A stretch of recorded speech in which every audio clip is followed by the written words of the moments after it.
पप्पू पर अटैक, सियासी कलेश भी शुरू हो गया है। कल मैंने आपको बताया था पप्पू यादव पर हमला हुआ। पप्पू ने कहा चाकू लेकर आया था हमलावर।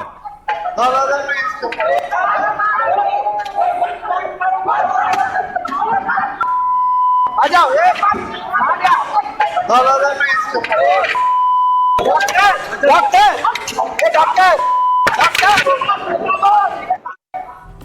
जो हमलावर था उसका एक और तस्वीर सामने आई है जिसमें हमलावर जूता चला रहा है पप्पू यादव पर। देखिए जरा, पप्पू यादव प्रेस कॉन्फ्रेंस कर रहे थे। प्रेस कॉन्फ्रेंस के दौरान सामने एक शख्स खड़ा था जिसने सवाल पूछा और उसके बाद पप्पू यादव के ऊपर जूता फेंका।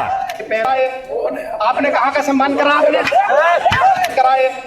आपने कहाँ का सम्मान करा? आपने पैरों में रख रहे हैं, ये कहाँ का सम्मान करा आपने?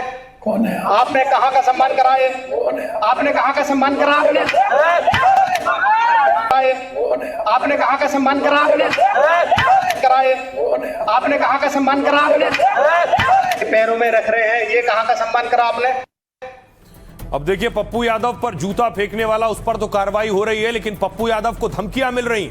पप्पू यादव क्या कह रहे हैं? चढ़ावा चोरी पर संसद में ड्रामा, सांसद पप्पू यादव को भारी पड़ गया।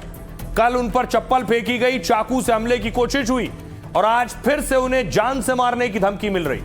पप्पू यादव ने कहा सुबह से 4 बार धमकी भरे फोन आ चुके हैं। कह रहे हैं कि मैं घर से निकलूंगा तो वो मुझे मार देंगे। फोन में धमकाते हुए माफी मांगने को भी कहा जा रहा है मुझसे। मुझे समझ नहीं आता है कि किस बात को लेकर माफी मांगूं। चोरी आप कर रहे हैं, आस्था के साथ खिलवाड़ आप कर रहे हैं, भगवान के साथ गद्दारी आप कर रहे हो और धमकी मुझे मिल रही है। हमने किसी का नाम नहीं लिया, बस चंदा चोरी का नाट्य रूपांतरण किया है। तो आप लोग धमका रहे हैं, कह रहे हैं जिंदा जला देंगे, गला काट देंगे। सांसद पप्पू यादव आज लोकसभा स्पीकर ओम बिरला से भी मिले। पप्पू यादव ने स्पीकर से अपनी सुरक्षा बढ़ाए जाने की मांग की। अब देखिए वो लोग, पप्पू यादव पर हमला करने वालों पर कानूनी शिकंजा कस गया है। 4 गंभीर धाराओं में एफआईआर दर्ज कर दोनों आरोपियों को गिरफ्तार किया गया। आरोपियों पर बीएनएस की धारा 221 यानी सरकारी कर्मचारी के काम में बाधा डालना, बीएनएस की धारा 221 में 3 महीने तक जेल हो सकती है। बीएनएस की धारा 121A सरकारी कर्मचारी को चोट पहुंचाने का आरोप, बीएनएस की धारा 121(1) में 5 साल तक जेल का प्रावधान है।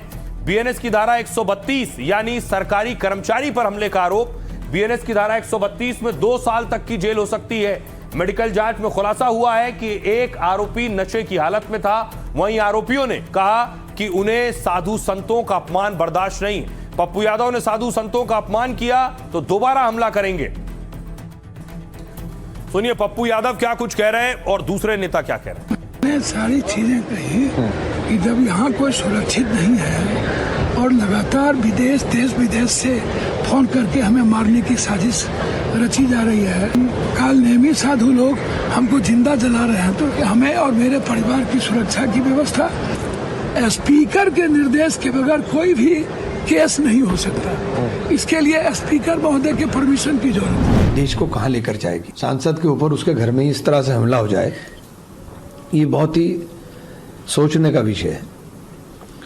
और सनातन की ठेकेदारी सारी एक ही विचारधारा के पास नहीं है। This is just to deflect the issue and ये जो सरकार है is a complete sense of disillusionment in the government and people are disappointed by the government.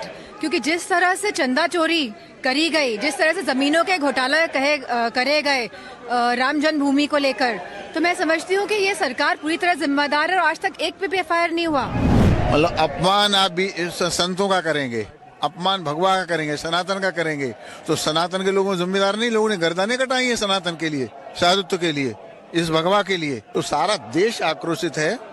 अब आगे देखिए आने वाले समय में क्या होता है। जब तक ये बर्खास्त नहीं हो जाते तब तक आंदोलन ऐसे जारी रहेगा। खुलेआम घूम रहे हैं उनके चोर, वो चोरों को पकड़ के जेल में नहीं डालेंगे। उसी तरह से नितिन नवीन जी के कार्यक्रम के अंदर भगवान हनुमान जी को उनके सामने, उनके गाड़ी के सामने नचा रहे हैं। वो भावना आहत करने वाली बात नहीं है। तो ये कोई हिंदूवादी लोग थोड़ी हैं। हिंदुओं के नाम पे वोट बटोरने वाले, हिंदुओं के नाम पे राजनीति करने वाली पार्टी है भारतीय जनता। ये घटना बड़ी ही निंदनीय है। निंदा करने के मेरे पास कोई शब्द ही नहीं है। सरकारी आवास है वो, वहाँ पर इस तरह से हमला होना कहीं न कहीं सरकार की जो कानून व्यवस्था है उस पर बहुत बड़ा प्रश्न चिन्ह लगता है।